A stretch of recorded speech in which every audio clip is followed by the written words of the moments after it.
2001 જ્યારે કચ્છનો ધરતીકંપ થયો ત્યારે મારો સહપરિવાર એમાં નાશ પામ્યો. મારા પરિવારમાં 25 વ્યક્તિઓ હતા. 25 વ્યક્તિમાં હું એક રહી ગઈ. જે સમયમાં મેં સંન્યાસ લીધો એ સમયમાં મારી ઉંમર બહુ નાની હતી. જીવન સંઘર્ષ છે, એની સામે લડતા શીખો. ભક્તિ સિવાય આપણી ભેગું કંઈ આવવાનું નથી.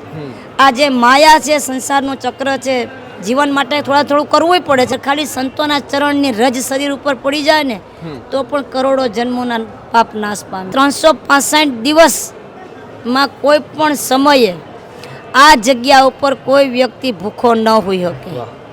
એ આ જગ્યાની મહાનતા. કોઈ એવી શક્તિ, કોઈ આમાં કોઈ ભાગ્યશાળી આત્માને માથે હાથ મૂકી દે જેનો જન્મારો સફળ કરી દે. હાલ આપણે ભવનાથના મેળામાં છીએ. સંસ્કૃતિ, પ્રકૃતિ અને ભક્તિનો જે ત્રિવેણી પાવન સંગમ છે તેની રચાણો છે અને ભોજન, ભજન અને ભક્તિના નાદ સાથે આ મેળો છે આજે ગુંજી રહ્યો છે. ન માત્ર સૌરાષ્ટ્ર કે ગુજરાત પરંતુ દેશભર અને વિદેશમાંથી પણ લોકો છે આ મેળામાં આવતા હોય છે. અનેક સાધુ મહાત્માઓ છે, તેમની ધૂણી અહીં ધકતી હોય છે. ત્યારે આપણી સાથે એક માતાજી જોડાઈ ચૂક્યા છે, તો આવો તેમની સાથે જ સીધી વાત કરીએ. વાત ગુજરાતી પર.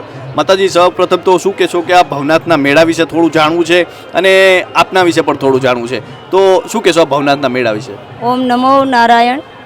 હું શ્રી પંચદશ નામ જૂના અખાડાની માં જય શ્રીગીરી માતાજી છું. મારું નાનું એવું નામ ગુરુજી મહારાજ આપેલું છે અને મારા ગુરુજી છે શ્રી દિગંબર મહંત શ્રી પ્રભાતગીરીજી મહારાજ. શિવરાત્રિ વિશે બેટા જે શબ્દોમાં એનો અનુદાર ન કરી શકે. શિવરાત્રિ એટલે કે એવો પર્વ છે કે ફક્ત સંતો માટે જ નહીં પણ ભક્તોને પણ ભક્તિનો ભાવ જાગૃત થાય. પોતાની હજારો ચિંતાઓ મૂકી જે સંતોના દર્શન કરવા માટે આવે છે એને થોડોક સંતો પ્રત્યે પ્રેમ જાગે, ધર્મ પ્રત્યે પ્રેમ જાગે. બીજું છે કે એમના સંસ્કૃતિની ખબર પડે કે આપણી પરંપરા શું છે, સનાતન પરંપરા શું છે, સંતો શું છે. કે આ 5 દિવસ જે મહારાજના સાનિધ્યમાં ભજન કરીએ છીએ, કોઈ સંતો ધૂણી ધકાવીને પોતાનું ભજન સમય પ્રસ્તાવ કરે છે.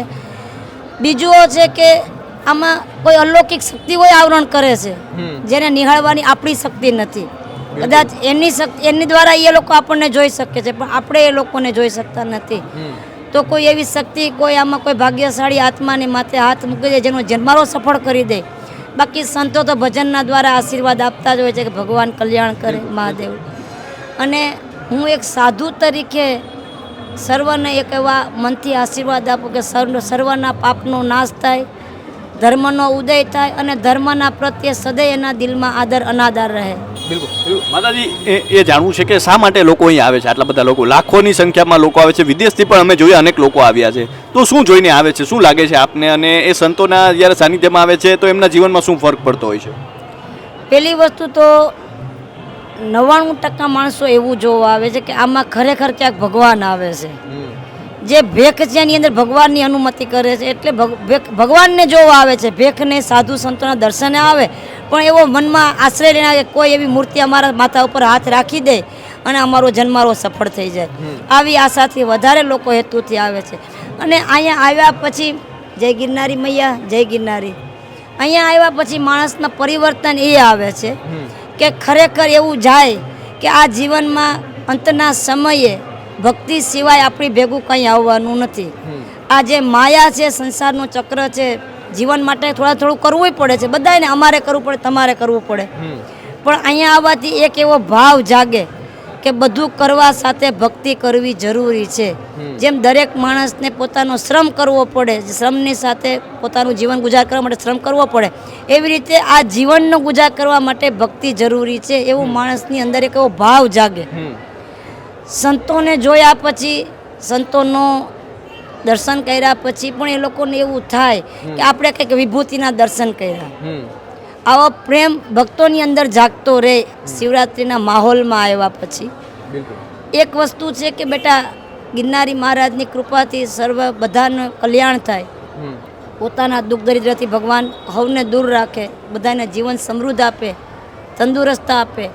પણ જે ભવનાથની અંદર ખાલી સંતોના ચરણની રજ શરીર ઉપર પડી જાય ને તો પણ કરોડો જન્મોના પાપ નાશ પામે. બિલકુલ માતાજી, એ પણ જાણવું છે કે અનેક એવા સ્થળો છે જે પાવન સ્થળો છે. ગુજરાતની ભૂમિ પર અનેક એવા સ્થળો છે, ભારતની ભૂમિ પર પણ છે. તો શા માટે શિવરાત્રિનો મેળો છે તે ગિરનાર પાસે છે? શા માટે ભવનાથમાં? શું એનું કારણ છે? બેટા જ્યાં સુધી ગુરુજી મહારાજે મને જ્ઞાન આપેલું છે એના દ્વારા તો એટલું કહી શકું કે ગિરનાર શિવરાત્રિનો મેળો પવિત્ર એટલા માટે કે પહેલાં ગઢ ગિરનાર એની છાયામાં છે. હજારો તપસ્વીઓ એમાં સાધના કરીને બેઠા છે. કોઈ અલૌકિક છે, કોઈ બહાર આવડે છે, નથી નીકળતા. બિલકુલ. બીજી વસ્તુ કે આસપાસના વિસ્તારમાં તમે કોઈ યાત્રા કરવા જાઓ તો એક જ સ્થળ આવે, પણ ભવનાથ એક એવો વિસ્તાર છે કે દરેક દેવતાઓના દર્શન થાય. ગિરનારની પરિક્રમા કરી લ્યો તો હજારો દેવતાઓની તરફ દર્શન થાય. બિલકુલ. ભવનાથ ક્ષેત્રની અંદરમાં અત્યારે તો ઠીક કે શિવરાત્રિનો સમય છે, ઘણા ભજન ભાવિક ભક્તો ભોજન કરાવવા માટે આવે, ભજન કરવા માટે આવે, પણ 365 દિવસમાં કોઈ પણ સમયે આ જગ્યા ઉપર કોઈ વ્યક્તિ ભૂખો ન હોઈ શકે. એ આ જગ્યાની મહાનતા છે. તમારા ભક્તોના અનાદારથી, તમારા પ્રેમથી, તમારો સપોર્ટ અમને મળે તો અમે કોઈને કહી શકીએ કે ભાઈ આવો બેટા ચાય પાણી પીઓ, આવો બેટા ભોજન પાઓ.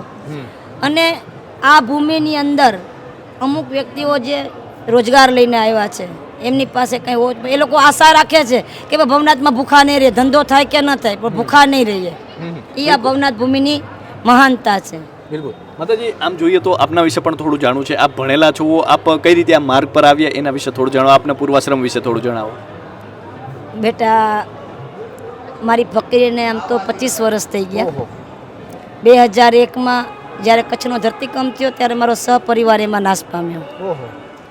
મારી જન્મભૂમિ કચ્છ છે.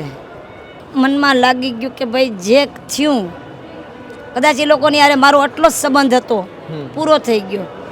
તો કહે છે ને કે ભગવાન કુછ લેતા હૈ તો કુછ દેતા હૈ. આ શબ્દ મારા માથે સાકાર થયેલો છે. એનું કારણ છે કે કદાચ મારા પરિવારના 25 જણા વયા ગયા, મારા પરિવારના 25 વ્યક્તિઓ હતા, 25 વ્યક્તિમાં હું એક રહી ગઈ. તો આજે મને ગિરનારી મહારાજે એવડો પરિવાર દઈ દીધો. મારા એટલા ગુરુભાઈઓ છે, મારા એટલા ગુરુ મહંતો છે, એટલો મારો પરિવાર, તમારા જેવા દીકરા છે, દીકરીઓ છે. તમે પરિવારમાં એક દીકરા એક દીકરી, 2 દીકરા 2 દીકરી, મારે હજારો દીકરા હજારો દીકરીઓ છે. તો આજે ભગવાને એક હાથે દીધો, 1000 હાથે મને દીધું. અને મારો પૂર્વાશ્રમ બહુ નાનો એવો હતો બેટા, કારણ કે જે સમયમાં મેં સંન્યાસ લીધો એ સમયમાં મારી ઉંમર બહુ નાની હતી. કેટલા વર્ષની? 19 વર્ષની એજ હતી ત્યારે મારી. અને અત્યારે મને 48 એજ થયું છે. એટલું બધું મારું શિક્ષણ પણ નથી. કેટલું શિક્ષણ લીધું હતું આપે માતાજી? અત્યારના સમયમાં થોડું કહેવાય 12 પાસ છે હું. ઓહો, 12 પાસ છો? હા. જી જી જી. પણ અત્યારના સમયના આજના એજ્યુકેશન પાસે અમારું એજ્યુકેશન નાનું લાગે, કારણ કે બિલકુલ નહીં. અત્યારે તો માની લો કે શિક્ષણ એટલી હદે આગળ છે ભગવાનની કૃપાથી. થોડોક મારી જીદને હિસાબે મા બાપે મને ભણવાની છૂટી આપી, 12 પાસ કરાવી, ભાઈ 12 પાસ આગળ તો ભણવા જ ન દીધી. માતાજી કોઈ સપનું હતું પૂર્વાશ્રમમાં આપનું કંઈ બનવાનું? કંઈ નહીં. જે દીથી મને સપનું જોતા આવડ્યું, મને ખબર પડી કે મારા જીવનમાં કંઈક કરવું છે, ત્યારે એક જ મગજમાં હતું કે મારા જીવનમાં એક જગ્યાએ એવું જીવવું કે મારા મા બાપને ક્યારે નીચું ન જોવું પડે. ભલે આ જગતમાં નથી, પણ ક્યારે કોઈ એવું ન કહી શકવું જોઈએ કે આ ફલાણા ભાઈની દીકરી હતી. બીજી વસ્તુ કે આજે ઈશ્વરના કોઈ માધ્યમથી મારો જે કુળમાં મારો અવતરિત થયેલો છે, તો એ કુળની અંદર મારા દ્વારા કોઈ કલંક ન લાગવું જોઈએ, આવી ઈચ્છાથી હું રહી. ને જે પૂર્વાશ્રમ બાદ મને સંન્યાસ મળ્યો ત્યારે એવી આ ઈચ્છા જાગી કે મારા ગુરુનું નામ ક્યારે નાનું ન થવું જોઈએ. વિચારીને સંન્યાસ લીધો હતો માતાજી? વિચારવાનું તો એવું હતું બેટા કે જે જગ્યાએથી હું ખલાસ થઈ, મારા મા બાપ, મારો પરિવાર કચ્છના ભૂકંપમાં ગ્રસ્ત થઈ ગયો, પછી હું કોઈ જગ્યાએ કદાચ ને સમાજની મારા બીજા કુટુંબીઓ જનો હતા, મને મારા લગ્ન કરી આપત, પણ મેરિડ લાઈફ જીવવામાં મને મજા નહોતી. કારણ કે જે વસ્તુ હું ભૂલવા માગતી હતી એ લોકો તાજું કરત. અને વિચાર કર્યો કે દુનિયામાં ખરેખર કાંઈ છે તો નહીં જ. આજે ગુરુજી મહારાજની કૃપા છે મારા ઉપર, મારા પૂર્વજોનું નામ નથી રહ્યું, કારણ કે હું એક જ, મારા આખા પરિવારમાં હું એક જ છું. હું મરી જઈશ તો મારા બાપનું નામ પૂરું થઈ જાય, પણ મારા ગુરુ મહારાજની કૃપા હશે, દત્ત મહારાજની દયા હશે તો ક્યાંક મારી સમાધિમાં તમારા જેવા દીકરાઓ કહે કે આ માતાજીની સમાધિ છે. આવી આશા હતી. અને બીજી વસ્તુ કે જીવનમાં એવું જોયું હતું, મેં ઘણા જગ્યાએ એવું જોયું હતું બેટા કે ખરેખર અંત કરવા માટે થઈ અને કર્મ કંઈક કરવું જોઈએ. તો કર્મ કરવા માટે થઈને મને આ એક બેસ્ટ વસ્તુ લાગી કે ભાઈ આમાં ભજન થશે, હું કોઈની સેવા કરી શકીશ, મારા આહારે કોઈ આવીએ તો કહી શકે કે આવો બાપા સીતારામ માં સીતારામ, ભગવાન કલ્યાણ કરે, માં સુખી રાખે મહાદેવ. કે મારા આંગણે આવીએ તો હું કોકને કહી શકે કે બાપા આવ રોટલો ખાઈને જાઓ. અને જિંદગી આજ પણ મને એક જ જીવનમાં મારો અંતરથી મને આનંદ એક જ વસ્તુનો છે. અને કાયમી ભગવાન મને રહેવા દે તો આવું છે કે ભાઈ હું મારા આશ્રમના દરવાજામાંથી કોઈ પણ આવે. છે આપનો આશ્રમ? મારો આશ્રમ ઘેડ બગસરા, પરમેશ્વર આશ્રમ ઘેડ બગસરા છે. અને ગુરુજી મહારાજની કૃપાથી, તમારા સંતો ભક્તોની દયાથી બસ બધા પાસેથી પ્રેમ પણ મળે છે, આનંદ મળે છે. માતાજી, જીવનમાં કોઈ દુઃખ છે કે સંત મહાત્માને કોઈ દુઃખ હોય છે? નહીં, દુઃખથી પરે થાય સંત. વાહ.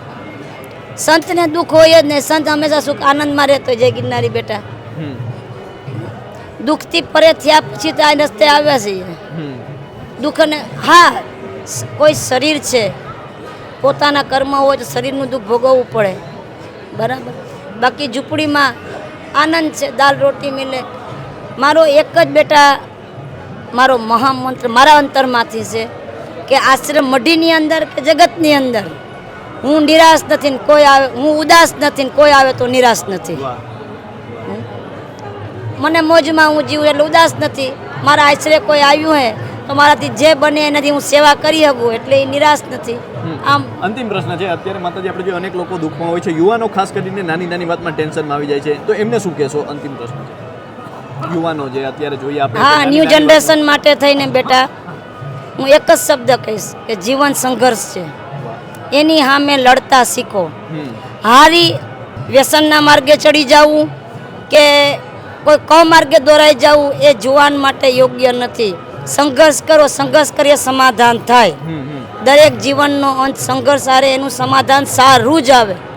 જો સંઘર્ષ કરતા ન આવડે તો એનો કોઈ પછી વિકલ્પ જ ન રહે. હારી જાય, હારેલાનું શું થાય? કંઈ ના થાય.